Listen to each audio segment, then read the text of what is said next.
Assalamualaikum warahmatullahi wabarakatuh. Halo teman-teman, kami dari kelompok 2 ingin menjelaskan tentang SOP Fundraising, Pusat Pengelolaan Dana Sosial di Universitas Airlangga. Maka dari itu, langsung saja ke dalam pembahasannya. Perkenalkan, saya Nadia Rahmayanti dengan NIM 0801032218. Saya Octavia Pratama dengan NIM 0801032223. Saya Dewi Tasya Mahmud dengan NIM 0801032205. Saya Muhammad Nurwazi dengan NIM 0802232016. Menurut saya menjelaskan SOP terdiri dari 3 kata, yaitu yang pertama ada standar. Standar diartikan sebagai salah satu acuan pokok yang harus dipatuhi dan ditaati oleh semua organisasi. Standar memiliki sifat mengikat dan membatasi. Yang kedua, operating. Operating ini kegiatan dalam organisasi baik yang bersifat rutinitas atau non-rutinitas. Yang ketiga, ada prosedur. Prosedur ini tahapan yang berhubungan dengan aktivitas kerja. Dari kesimpulan di atas bahwa SOP merupakan salah satu acuan pokok mengenai langkah atau tahapan yang berhubungan dengan aktivitas aplikatif yang merupakan aktivitas kerja dalam sebuah perusahaan. Selanjutnya, kami akan membahas apa sih fundraising itu. Fundraising adalah proses atau kegiatan mengumpulkan dana sumber daya finansial untuk mendukung suatu tujuan tertentu. Tujuannya untuk mendanai kegiatan amal organisasi nirlaba, kampanye, politik, proyek, bisnis, atau kegiatan lain yang membutuhkan sumber dana eksternal.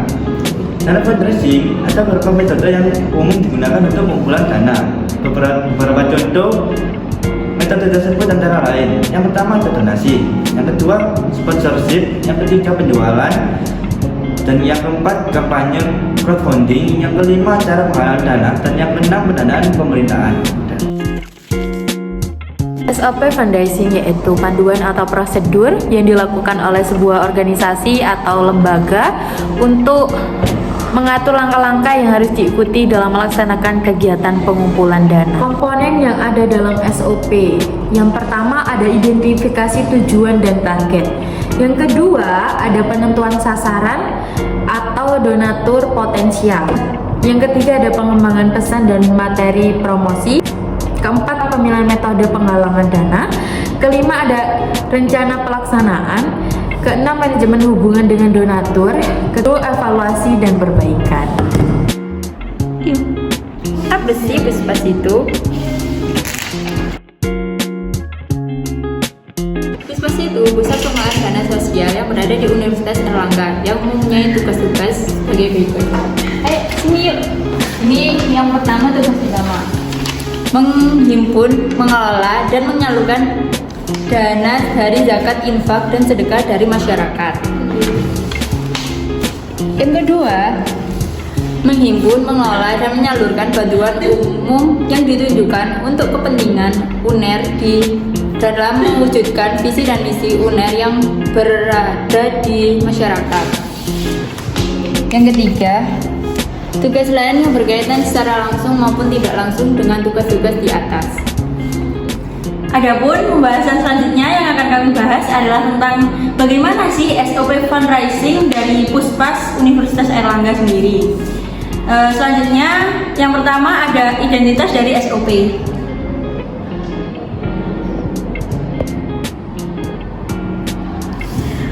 Untuk identitas dari SOP fundraising Puspas sendiri, yaitu yang pertama ada nomor dari SOP-nya, yaitu SOP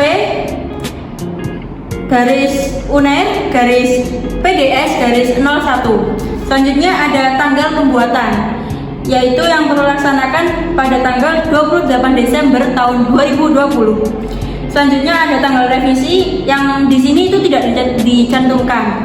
Kemudian yang terakhir ada tanggal efektif yang tertera pada tanggal 1 Januari tahun 2021 dan tertandatangani oleh perumusan, yaitu Dr.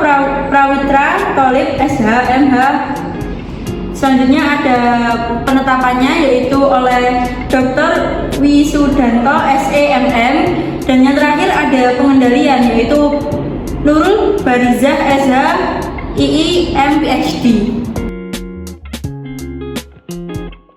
Selanjutnya kami masuk ke pembahasan, yaitu dasar hukum mengenai SOP fundraising yang dilakukan oleh Puspas sendiri. Yang pertama ada peraturan pemerintah Republik Indonesia nomor 30 tahun 2014 yang menjelaskan tentang Statuta Universitas Airlangga dalam kurung Lembaran Negara Republik Indonesia tahun 2014 nomor 100 tambahan Lembaran Negara nomor 5535. Kemudian yang kedua ada Peraturan Rektor Universitas Airlangga nomor 27 tahun 2018 mengenai pedoman pendidikan Universitas Airlangga. Dan yang ketiga ada Peraturan Rektor Universitas Airlangga nomor 54 tahun 2019 yang dalam hal ini tentang tata kelola pusat pengelolaan dana sosial Universitas Airlangga sendiri. Dan yang terakhir ada Keputusan Rektor Universitas Airlangga nomor 51/UN3/2018 yang dalam hal ini tentang pengelolaan keuangan pada Pusat Dana Sosial Universitas Airlangga sendiri. Nah, pembahasan selanjutnya ada keterkaitan dari SOP itu sendiri yang terdiri dari yang pertama ada SOP tata cara penerimaan donasi, yaitu fundraising.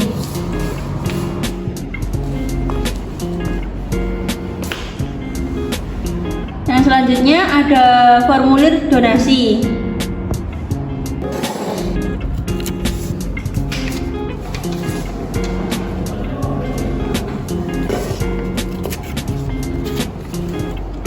Selanjutnya ada kualifikasi dari pelaksana. Yang pertama ada koordinator perencanaan dan pengembangan, yaitu terdiri dari yang pertama ada mengajukan standar operasional prosedur sesuai kebutuhan dari Puspas. Yang kedua ada merumuskan standar operasional prosedur sesuai kebutuhan Puspas. Nah, yang kedua ada tim pengesahan. Yang pertama ada ketua dari Puspas sendiri, yang kedua ada sekretaris Puspas, dan yang terakhir ada koordinator Badan Penjaminan Mutu. Nah, yang terakhir ada pengendalian yang terdiri dari hanya satu saja, yaitu Ketua Badan Penjaminan Mutu UNER.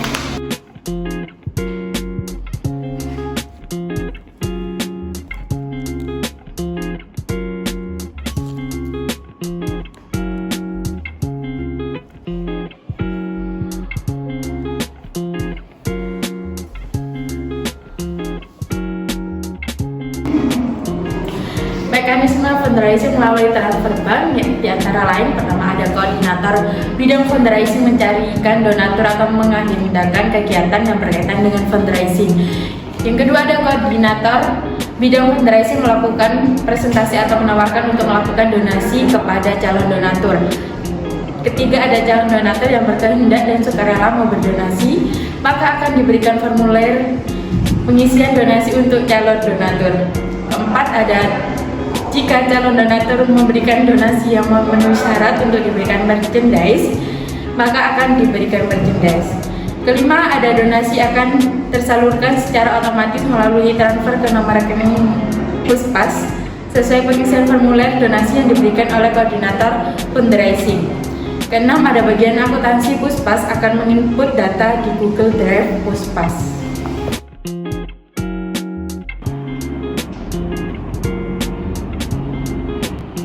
Langkah pertama yaitu koordinator bidang fundraising mencarikan donatur dengan mengagendakan kegiatan yang berkaitan dengan fundraising itu sendiri. Terus yang kedua, langkah kedua itu koordinator bidang fundraising melakukan presentasi atau menawarkan untuk melakukan donasi kepada calon donatur. Yang langkah ketiga, calon donatur yang memberikan donasi dan memenuhi syarat untuk diberikan merchandise, maka akan diberikan merchandise.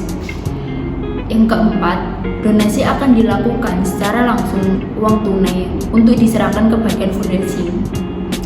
Yang kelima, uang tunai tersebut diserahkan kepada bank ke dalam nomor rekening Puspas. Yang keenam, bagian akuntansi akan melakukan validasi untuk dibuatkan suatu pelaporan keuangan. Yang terakhir, batas maksimal validasi untuk dibuatkan suatu pelapor keuangan yaitu minimal 1 bulan.